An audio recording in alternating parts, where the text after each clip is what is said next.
Cavities are the most familiar problem that people experience with their teeth. Fillings are the most common procedure for correcting that problem. Your mouth is a busy place. Around your teeth swirl bacteria, tiny colonies of living organisms, some good, some bad. There's saliva too. Saliva is good. It helps to maintain the hard outer covering of your teeth called enamel by contributing mineral salts and controlling acidity. Cavities usually develop because of improper cleaning of those hard-to-get-to places that normally need flossing. By their nature, these places are also the hard-to-see places in your mouth, so the cavities are often not easily visible. When bacteria combine with food particles, they form plaque that adheres to your teeth. As they eat up sugar, the bacteria produce acids that dissolve the minerals that help make tooth enamel hard.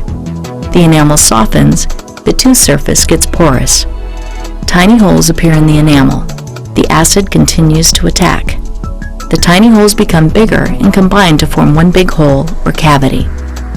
As long as the plaque remains, the acid produced by the bacteria will eat away the tooth structure.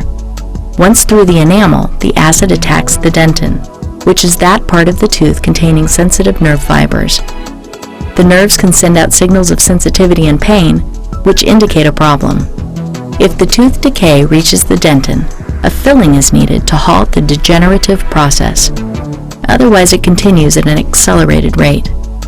If the cavity gets too large, it can damage the nerve.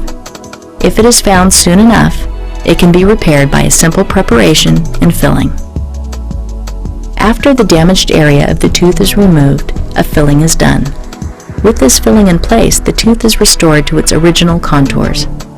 Afterwards, it should feel natural and comfortable. After a particularly large filling, it might take a little longer for that area to feel normal again.